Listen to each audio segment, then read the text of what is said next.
हो कर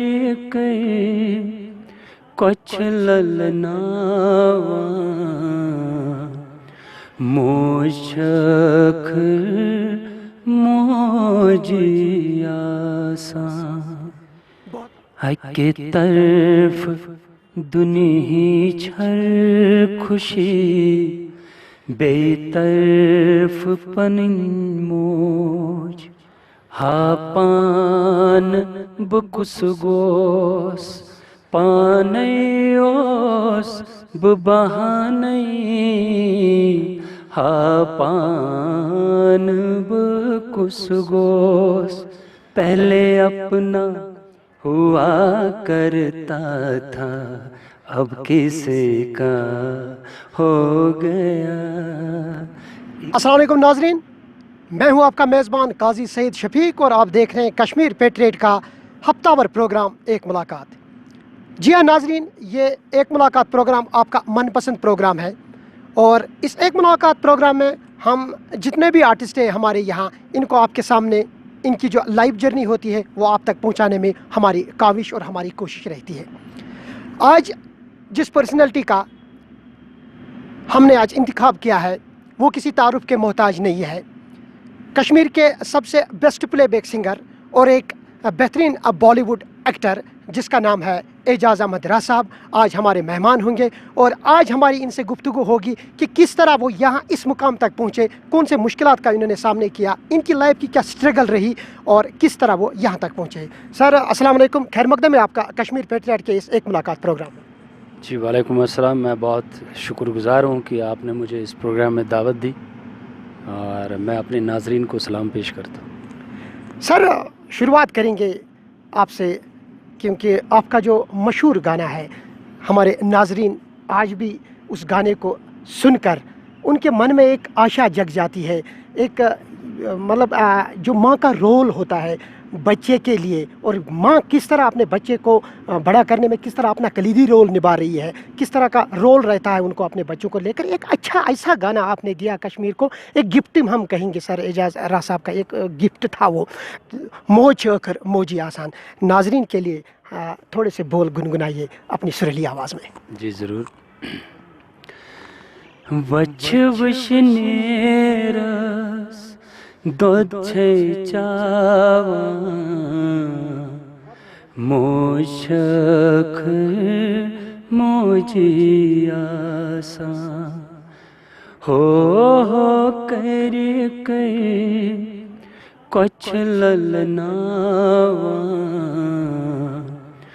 मोशख मोजियासा। बहुत बहुत शुक्रिया। तो अपने मशहूर गाने की शुरुआत इस तरह एजाज़ राह साहब ने की, तो मज़ीद इससे और लाइफ के बारे में जानने की कोशिश करेंगे। सर इब्तिदाई तालीम की अगर हम बात करेंगे तो एजाज़ राह साहब ने इब्तिदाई तालीम कहाँ हासिल की? मेरी इब्तिदाई तालीम खालसा हाई स्कूल में हुई है। मैंने सिख बरादरी लोगों के साथ पढ़ा है और मैट्रिक फिर मैंने एसपी हायर सेकेंडरी स्कूल में पढ़ा है। उसके बाद मैं म्यूज़िक एंड फाइन आर्ट्स 2 साल रहा हूँ और उसके बाद इधर उधर भटकते रहे। अपनी जद्दोजहद के लिए बॉम्बे गया था, 2-3 साल वहाँ भी सीखा। करीम चाचा से, दोस्त मोहम्मद ख़ान से सीखा है, गुलाम नबी शेख साहब से सीखा है और बेसिक जो है वो मैंने अपने फादर से गुलाम मोहम्मद राह जी उनसे सीखा है। घर में ही माहौल था तो वहाँ हर रोज़ लगभग हफ्ते में 2-4 बार तो वो बैठते ही थे। गुलाम हसन सूफ़ी साहब मेरे उस्ताद रहे हैं और काफ़ी लोग आते थे। डार साहब आते थे, मलिक साहब आते थे, अली मोहम्मद निश्तर साहब आते थे, राज बेगम जी, नसीमा अख्तर जी, काफ़ी जो सिंगर थे उस टाइम तो वो आते थे घर। अगर आपके घर की बात करेंगे, गुलाम मोहम्मद राह साहब की अगर हम बात करेंगे तो बहुत पॉपुलर गाने दिए उन्होंने हमारे कश्मीर को, जैसे बमरो बमरो, हावलो बागबानो या और भी ऐसे पॉपुलर गाने दिए हैं तो जो अभी तक लोग गुनगुना रहे हैं, चाहे उस पीढ़ी के लोग हो या आज की पीढ़ी के लोग हो। आजकल के जो नौजवान आर्टिस्ट निकल रहे हैं वो भी इमिटेट कर रहे हैं, वो भी वो गाने गा रहे हैं। तो कितनी इंस्पायरेशन मिली आपको अपने घर में अपने वालिद साहब को लेकर? जी सबसे पहले बेसिक जो शौक़ मेरा पैदा हुआ वो घर पे ही हुआ क्योंकि जब वो प्रैक्टिस करते थे, कभी उनकी रिकॉर्डिंग होती थी, तो इतने अच्छे अच्छे गाने बनते थे। वो काफ़ी देर प्रैक्टिस करते थे, 10-15 दिन वो इकट्ठे बैठते थे, या कभी अपने वो सॉन्ग एंड ड्रामा डिवीज़न में काम करते थे, तो वहाँ गुलाम हसन सूफ़ी साहब, कृष्ण लंगू जी, ऐसे ऐसे बड़े बड़े दिग्गज थे। तो ये गाने बनते थे, 1 महीना प्रैक्टिस करते थे, फिर रेडियो में रिकॉर्ड होता था। तो आज तो डिजिटल ज़माना है, हम शाम को कंपोजिशन बनाते हैं, दूसरे दिन गा लेते हैं, और अगर कहीं गलती भी रहे तो तीसरे दिन वो ठीक भी कर सकते हैं। लेकिन वो लाइव रिकॉर्डिंग कुछ और ही थी। मैंने भी लाइव काफ़ी गाया है रेडियो पे, क्योंकि फ़ादर की वजह से मैं बचपन से ही रेडियो पे गाता आया हूँ। तो बीच में मैं कभी जब बाहर गया था तो उस वजह से थोड़ा दूर रहा, तो वापस अब मैं काफ़ी रेडियो पे ज़्यादा गाता हूँ आजकल। एक छोटा सा बच्चा, टॉल, हैंडसम, लंबे हेयर्स रखने वाला लड़का, जब पहली बार इस गायकी की दुनिया में आया, तो पहला इंस्ट्रूमेंट जिस तरह मैंने पढ़ा है कि एक तुमुक नारी आपने गाई, और ब्लैक एंड वाइट टीवी हुआ करता था, उस वक्त आपने एक गाना गाया था। तो कैसा फील हुआ जिस वक्त आपने दूरदर्शन के लिए तुमुक नारी बजाई और एक गाना गाया, क्योंकि आप एक हैंडसम और टॉल हुआ करती थी? जी, आपने काफ़ी मेरे बारे में इल्मियत हासिल की है। ये स्कूल के टाइम की बात है, जब फादर मुझे ले गए, तो वीरेंद्र मोहन साहब उन दिनों डायरेक्टर थे। तो उन्होंने कहा कि ये आपका पहला प्रोग्राम है, फर्स्ट इज़ लास्ट। तो अभी भी मुझे वो बात याद है। तो वो एक गाना था, उनका उनका जो निक नेम था उसका कातिल, तो अभी मुझे उनका ओरिजिनल नाम याद नहीं आ रहा था, जिन्होंने मुझे टीवी पे लिया था, काफ़ी टाइम हुआ उनकी डेथ हुई। तो उन्होंने एक गाना बनाया, वो कश्मीर वैली थिएटर से मैं था, मतलब एज चाइल्ड आर्टिस्ट आता था। तो वो गाना मैंने पहले गाया था, और जब मैं तुम्बक नारी पे बैठ के गाता था टीवी पे, और पहला कलर प्रोग्राम भी मेरे ही नसीब आया था, कश्मीर वैली थिएटर की तरफ से मैंने लीड किया था वो 2 गाने। तो वो जो पहला दिन था, और जब मोहल्ले में लोगों ने कहा हमने आपको टीवी पे देखा था, टीवी भी बहुत कम हुआ करते थे, तो मुझे बहुत खुशी हुई, मुझे कुछ अजीब सी फीलिंग हुई कि यार ये मुझे जानता है, ये मुझे जानता है। तो उससे और शौक़ बढ़ गया, और कॉलेज स्कूल में काफ़ी गाया मैंने जश्न कश्मीर में भी गाया है कॉलेज की तरफ से। तो दोस्त लोग जो थे वो अलग अलग कॉलेज में, अलग अलग कैंटीन में, मैं जब SP हायर सेकेंडरी में पढ़ता था तो मुझे यूनिवर्सिटी ऑफ कश्मीर में गाना पड़ता था, अमर सिंह कॉलेज में गाना पड़ता था। उन दिनों सोशल मीडिया नहीं था, लेकिन लोग मुझे फिर भी जानते थे कॉलेज की वजह से। तो माशाल्लाह अल्लाह का करम है कि अभी तक हर पीढ़ी के साथ मैंने गाया है। उस टाइम आपने किसी अपने दोस्त को कोई ऑटोग्राफ वगैरह दिया? मैं पहली बार जो मैंने ऑटोग्राफ दिया है, मैं जब बॉम्बे में था, तो मैं एक स्टेज पे मैंने गाना गाया, तो नया नया गया था, 86 की बात है।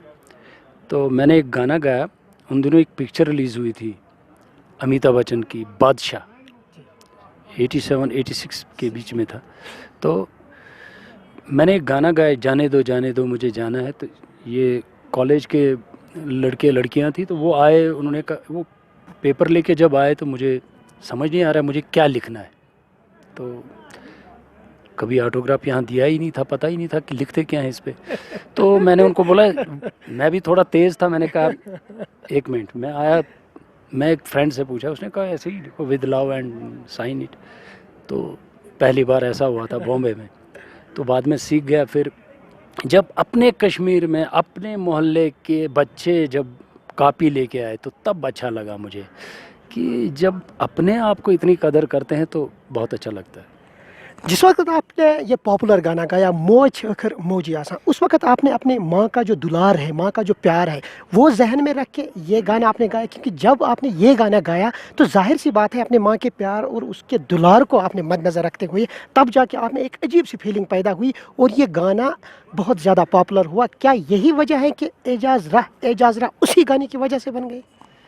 जी नहीं, एक्चुअली ये गाना मुझे, जब मैं वापस जब आया हूँ, तो मैंने आया शारिफ साहब और मुझे जो वापस लाए, मैंने छोड़ दिया था 90s में। जब मैं वापस आया तो मैंने छोड़ दिया था गाना वाना यहाँ, क्योंकि जो बम्बई का माहौल था और यहाँ का माहौल डिफरेंट था। बिल्कुल। तो फिर ये लंबी स्टोरी है, मैं शॉर्ट में बोलूँगा कि मुझे तारिक जावेद साहब ने वापस लाया। उन्होंने पहली ब्रेक मुझे दी कल सरद में, तो उसके बाद ये कारवां चलता गया। उन्होंने फिर मुझे ब्रेक दी, फिर मुझे आरिफ साहब ने गुलाम बेगम बादशाह, शादीलाल कोल के लिए मैंने 200-250 गाने गाए हैं प्लेबैक, जो कॉमेडी हुआ करते थे, बिल्कुल जी। चेरी त्रुच। जी सर। तो वो ब्रेकें मिली तो तब मैं वापस आया। तो उसके बाद जब ये मौज की एक स्टोरी है, ये मैंने असली एक भजन गाया है, वच विश्नेरस अमृत चावा मज छकर मजी आसा। ये प्रेमनाथ शाह साहब ने लिखा था, तो मुझे स्ट्राइक हुआ। मैंने कहा जब अमृत होता है तो ये हमारे पंडित लोग, बरादरी लोग, कश्मीरी समझेंगे, जो मुसलमान है तो ये शायद भजन ही है। मैंने कहा ये सब माओं के लिए करते हैं, पंडित हो, हिंदू हो, सिख हो, मोच दूध छे चावान मोच कर। तो मैंने उनसे रिक्वेस्ट की, उन्होंने कहा नहीं। मैंने कहा ठीक है। वो गए तो मैंने रिकॉर्ड किया, तो मुझे लगा अब वो नाराज़ हो जाएंगे, तो ये रेडियो पे आया। रेडियो पे जब ये आया मुझे पता नहीं है, जब ये रेडियो पे ऑन ईयर हुआ तो मुझे फ़ोन आता है जम्मू से, ये जो बंदा फ़ोन कर रहा है ये रो रहा है। तो ये प्रेमनाथ शाह थे। कहा मैं बेटी के पास भेज, अब बेटा आपने अच्छा किया, इसमें ये लफ्ज़ चेंज किया। फिर उन्हें मुझे एक लेटर भेजी कि इसकी राइट्स आपको है, जैसे मर्ज़ी है यूज़ करो। तो वो गाना बहुत मशहूर हुआ, उस पर मुझे अवार्ड मिला। मुझे महजूर फाउंडेशन ने भी उसका अवार्ड दिया, मुझे रेडियो लिसनर्स एसोसिएशन ने उसका अवार्ड दिया है।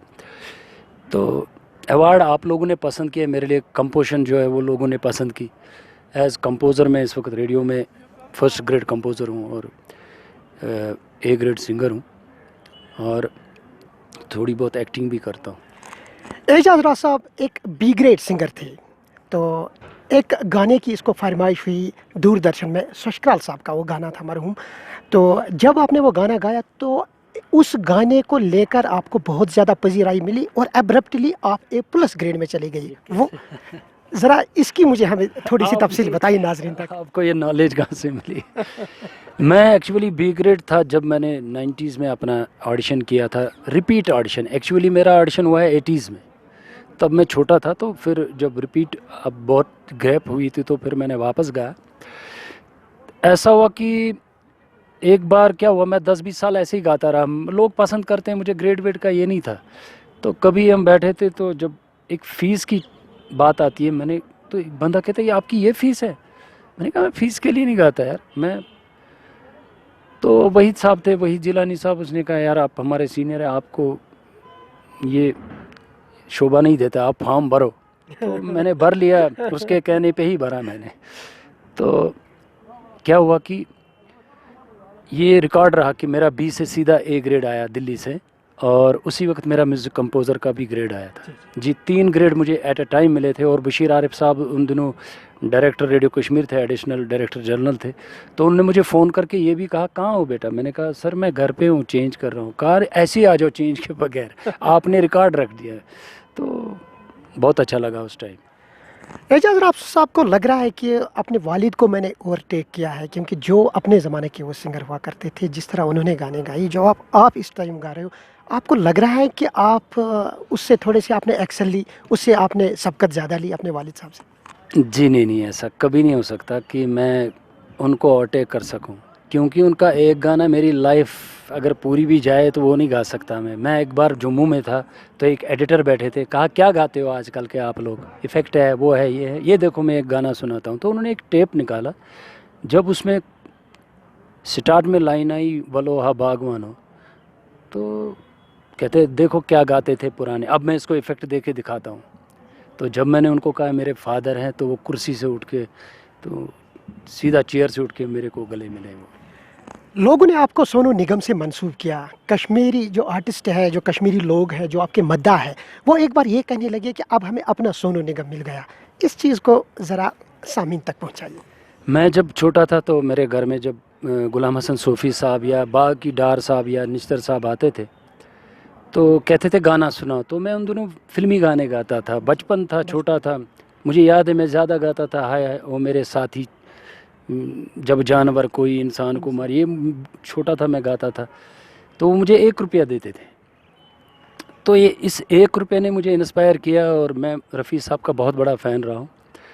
गाया कम है मगर फ़ैन बहुत रहा हूँ उनका। तो अभी आप 29 को शो देख रहे हैं, तो वहाँ बॉलीवुड से भी सिंगर आ रहे हैं, इंशाल्लाह टैगोर हॉल में हमारा शो है।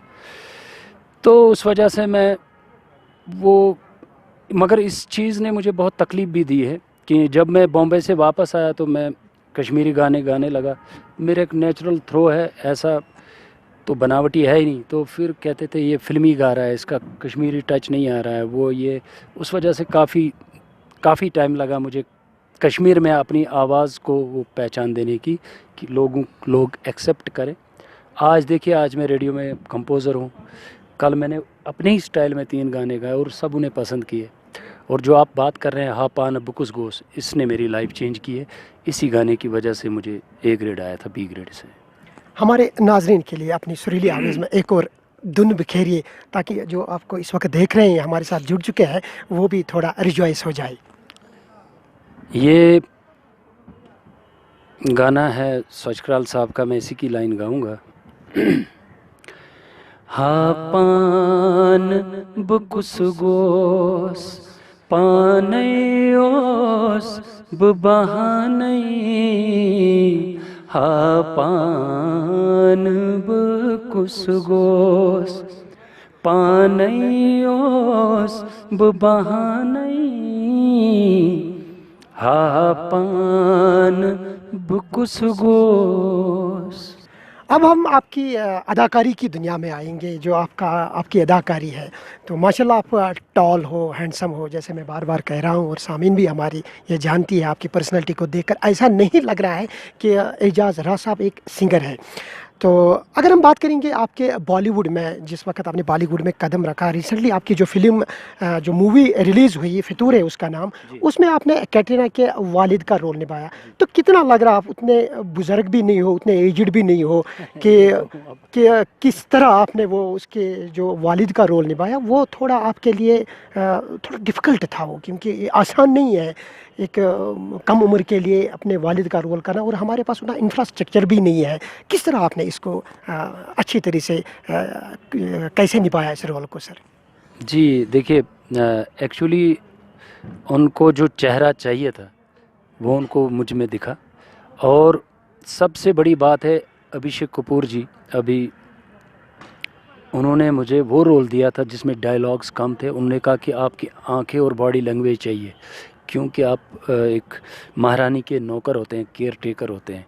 वो एक असली मिस हैवेशम, जो असली वो नावल है, तो नावल पे वो 2 पिक्चरें ऑलरेडी बनी हैं। अब हिंदी में ये बनी थी, लेकिन इसमें थोड़ा ट्विस्ट आया था बीच में। अदरवाइज़ वो बहुत क्लासिक मूवी है और उसने अवार्ड भी 2-3 लिए। उसमें जो रोल मेरा था, डायलॉग कम थे, बॉडी लैंग्वेज पे सब कुछ था कि आपको जो भी करना है। जहाँ मेरी बीवी मरती है, और फिर उन्होंने कहा कि आप कैसे इजहार करेंगे, आप वो आपको डायलॉग नहीं है, आपको वो बेटी देगी, वो बोलेगी आपकी बीवी मर गई। तो आप वो सीन देखिए। अब देखिए मैंने उधर क्या किया है। बड़ा चैलेंजिंग था वो एक्सप्रेशन फेस पर लाना। तो मैंने सिर्फ ऐसे करता हूँ कि वो डीप एक्सप्रेशन फेस पे लाना, ये बहुत चैलेंजिंग होता है। डायलॉग बोलना तो सीधी बात है, आप बोलेंगे कुछ तो हम बोल देंगे। अब आप मुझे कुछ बोलना नहीं है, आप आंखों से बताना है और बॉडी से बताना है, बहुत टफ होता है। तो उसके बाद मैंने एक वाघा पिक्चर की थी, उसमें भी मेरा चैलेंजिंग रोल था। उसमें मुझे तमिल में डायलॉग बोलने थे। उसमें एक डायलॉग था, नालिक नाल सुरले नाल फिर दंते बर्बादिया इन द विलेज। मतलब ऐसे ही डायलॉग थे। तो उसमें काफ़ी रोल था, लेकिन वो हीरो की वजह से थोड़े कुछ कट हो गए, बट कुछ सीन्स थे अच्छे जो उसमें थे। कुछ रैपिड फायर आपसे बोलना चाहूँगा, कुछ ऐसे क्वेश्चन आपसे करूँगा कि जिनमें से मुख्तसर सा आपने जवाब देना है। उदित नारायण या सोनू निगम? उदित नारायण। मोहम्मद रफ़ी या किशोर कुमार? मोहम्मद रफ़ी। तो अगर हम बॉलीवुड के गानों की बात करेंगे, तो बॉलीवुड के गाने भी आपने बहुत सारे गाए। एक कंसर्ट हुआ था यहाँ पर, मोहम्मद रफ़ी का एल्बम आपने यहाँ पर उसके गाने आपने गाए थे। तो उसमें बहुत सारे गाने आपने गाए थे, लेकिन एक गाना मुझे अभी भी याद है। एक गाना गाया था, एक हसीन शाम को दिल मेरा खो गया। ऐसा लग रहा था कि जैसे मरहूम मोहम्मद रफ़ी गा रहे हैं। तो प्लीज़ हमारे नाजरीन के लिए कुछ बोल बिखेरिए।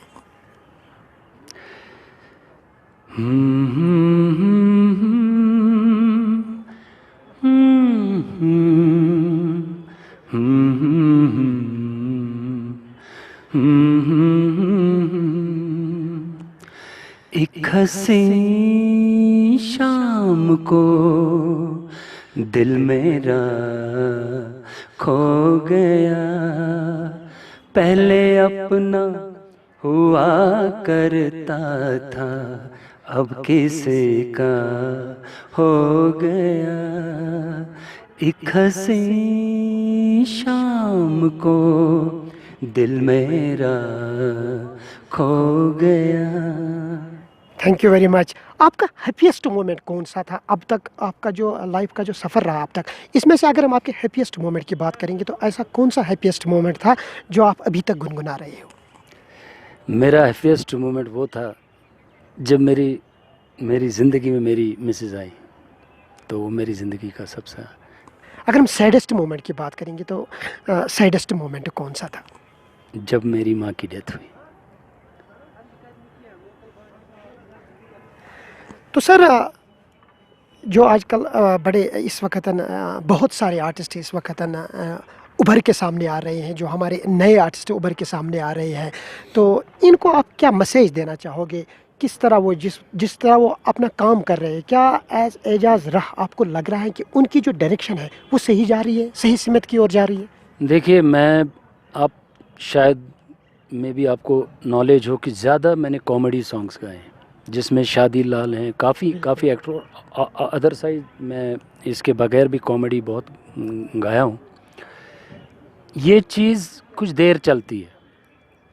आपने अगर सुना होगा, इस गई कशिरदाना सरी बाकी गई बकवास इस गई खास, मैंने पहले गाया है। तो ऐसी चीज़ें हम पहले करते थे, लेकिन ये चीज़ें ज़्यादा देर चलती नहीं है। फिर जब मैं असली ट्रैक पे आया, जो हमारा सूफीज़म है, हमारा कश्मीरी जो अपनी लैंग्वेज है, अपने सूफी पोइट हैं, इनको मैंने प्रेजेंट किया, तो उस वजह से मुझे बहुत पजीराई मिली, लोगों ने बहुत पसंद किया, और उस वजह से मैं आज इस मुकाम पे हूँ। तभी मुझे रेडियो ने भी एक्सेप्ट किया, टीवी ने भी एक्सेप्ट किया। तो आज हम डायरेक्टर को डायरेक्शन देते हैं, मुझे सर ये सेट चाहिए, ये तब होता है जब आप उनकी डायरेक्शन में चलोगे, जब उस मुकाम पे आप पहुंचोगे इंशाल्लाह। तो ये 15 दिन या 1 दिन या 6 महीने या 3 महीने सॉन्ग चलने वाली बात नहीं है। सॉन्ग देखिए, मौज की बात आपने अभी की 20 साल पहले गाया है, आज लगभग उसको 15-16 साल हो गए, तो आज भी आप सुनते हैं। और उसके बाद मैंने 8 मौज गाने का अभी एक रिलीज़ हो जाएगा।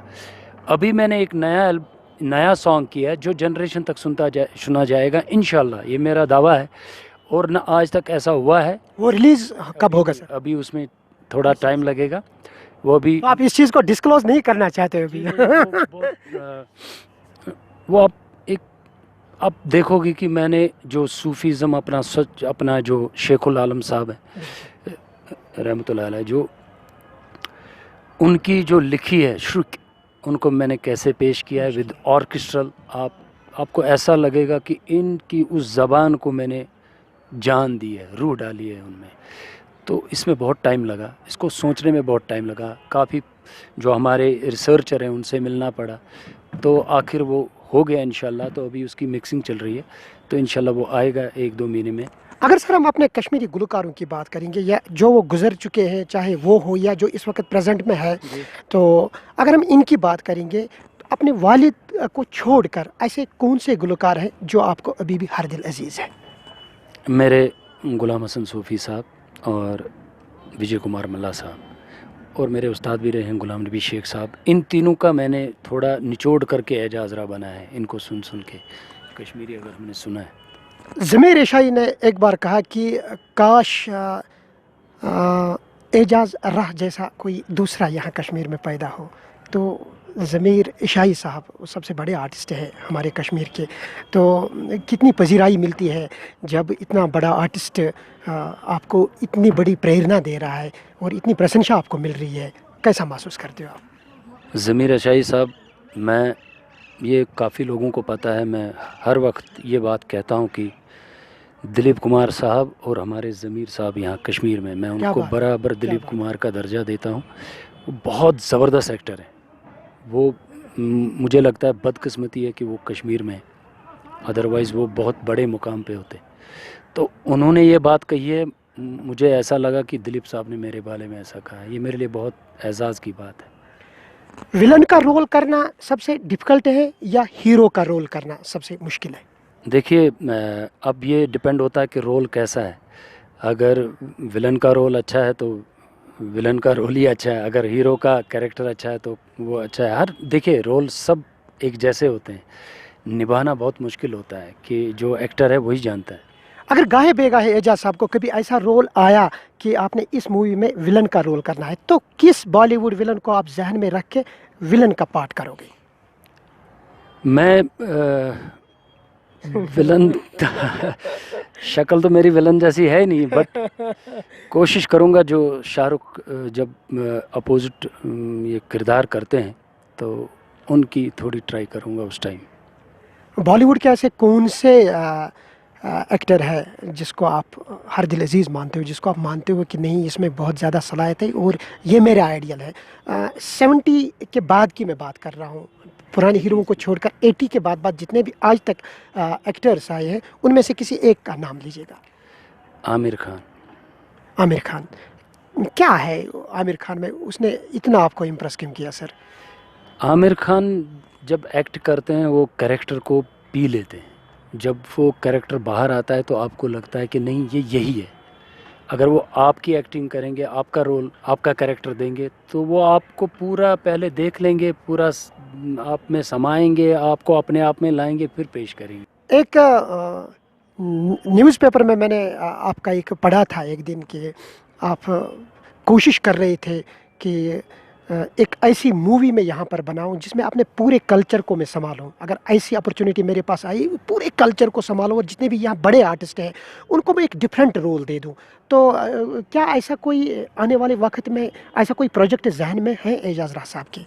जी जी, वो तो पिक्चर तो है, और मेरे साथ राहुल भट्ट साहब जो फिल्म एक्टर हैं, प्रोड्यूसर भी हैं, तो आपने शायद मेरा इंटरव्यू पहले देखा होगा 370 से पहले। तो मुझे लगता है सितंबर हमारी शूटिंग थी, अगस्त में शायद 370 का वो हो गया था। तो मैं जा रहा था वहाँ पे बॉम्बे, हमने गाने वाने सारा बनाया था, लास्ट विलेज पिक्चर का नाम था, और उसमें वो हमने सोचा था कि यहाँ के सारे किरदार लेंगे। वो कश्मीरी पिक्चर थी बॉलीवुड की पहली। सो 370 ने उसका थोड़ा चेंज हो गया कि बाद में बहुत मुश्किल होता है वापस प्रोड्यूसर आना, वापस वो डायरेक्टर, टाइम नहीं होता है लोगों के पास। तो उस वजह से वो निकल गई। इंशाल्लाह हो जाएगा, वो मुझसे बात चल रही है अभी उनके साथ, इंशाल्लाह वो हो जाएगा। एजाज साहब की कोई ऐसी अधूरी ख्वाहिश रही हो जो आप बार बार सोचते हो कि ये मेरी अधूरी ख्वाहिश है, काश एक मुकम्मल हो जाए? मेरा बचपन में शौक़ था कि मेरा नाम पर्दे पे आए, तो एज सिंगर या एक्टर, मगर पर्दे पे तो आया। देखिए ये एक्चुअली मैं आपको एक रियलिटी बताऊंगा कि जब मैंने कॉलेज ज्वाइन किया, मेरे फादर मेरे साथ थे, तो उन्होंने जो प्रिंसिपल थे उनका नाम अली मोहम्मद था, अल्लाह मगफिरत करे। मेरे फादर को पूछा कि बेटे को क्या बनाना है, तो कहा मुझे इसको एक्टर बनाना है। मुझे आज भी याद है प्रिंसिपल साहब ने हंसा था उस टाइम। तो उसके बाद 1 महीने के बाद मेरे फादर की डेथ हुई, और मुझे याद है कि वो बात कहीं ना कहीं जो आपके पेरेंट्स के दिमाग में होती है या दुआ होती है, जब मैंने फितूर की और पर्दे पे अपना नाम देखा तो मुझे उस टाइम बहुत रोना आया। मैंने कहा जो अपने बुज़ुर्ग होते हैं उनकी बात कभी झूठी नहीं होती। एजाज साहब, अगर आज एक प्लेबैक सिंगर या एक एक्टर नहीं होते तो क्या होते? फिर क्या होता? फिर मैं वकील होता अपने दोस्तों की तरह। मेरे सारे फ्रेंड्स वकील हैं, जज हैं, तो या बिजनेसमैन होता। मगर मुझे लगता है कि मैं बीच में बिज़नेस करता था, अभी भी मेरा साइड बिज़नेस चल रहा है, बट एक ज्योतिषी मैं कभी हाथ दिखाता नहीं हूँ। वो ऐसे पैसे मांगने, पैसे दिए मैंने, उन्होंने हाथ पकड़ा, कहा आप यहाँ जूते लेने आ रहे हो। मेरे फ्रेंड थे, जो मेरे एक फ्रेंड थे मोहम्मद शफी भूजा, जिनकी शॉप गुनी खान में थी, फुट क्यूट स्टेप, तो उनके साथ में गया था। उन्होंने अपना माल लेना था वहाँ से, आगरा से, तो वह उसने कहा आप क्या हाथ कलाकार आते हैं तो आप यहाँ क्या कर रहे हो? तो उस वक्त मुझे रियलाइज़ हुआ नहीं, मुझे वापस गाना चाहिए। कश्मीरी वाज़वान में कौन सा फेवरेट फूड है? वैसे तो बहुत सारी वैरायटीज़ हमारे पास होती है, तो एक ऐसी वैरायटी का नाम बताइएगा जो एजाज राह सबसे ज़्यादा पसंद करते हैं कश्मीरी वाज़वान में। जो हम सबसे पहले त्रामी पे होता है नहीं, आपने नाम बोलना है सर।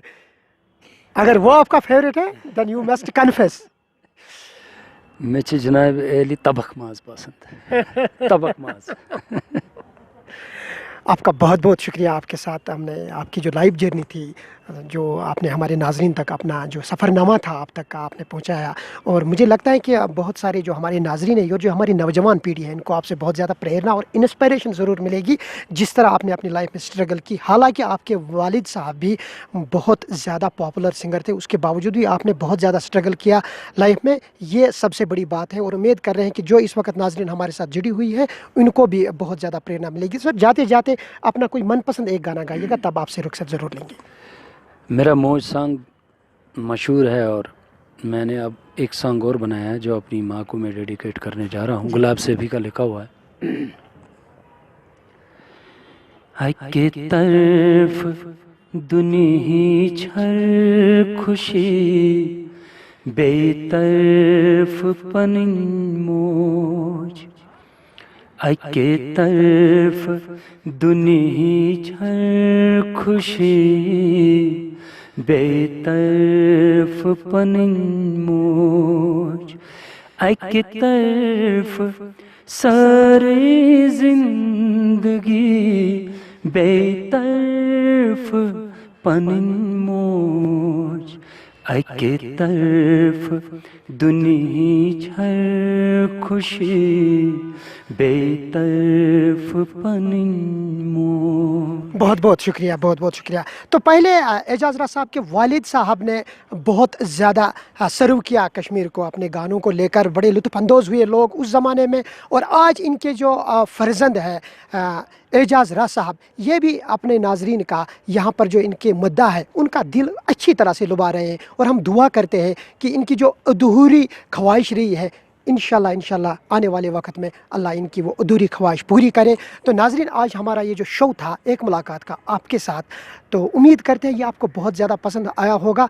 और ये जो वीडियो है बहुत सारे लोगों तक इस वीडियो को ज़रूर शेयर करते जाइएगा। अपना बहुत ज़्यादा ख्याल रखिएगा और सुनते रहिएगा एजाज राज साहब के सबसे मशहूर गाने। उनमें से एक गाना जो इन्होंने पहले गाया, मौज आखर मौज यासा। अपना बहुत ज़्यादा ख्याल रखिएगा। अल्लाह निगहबान।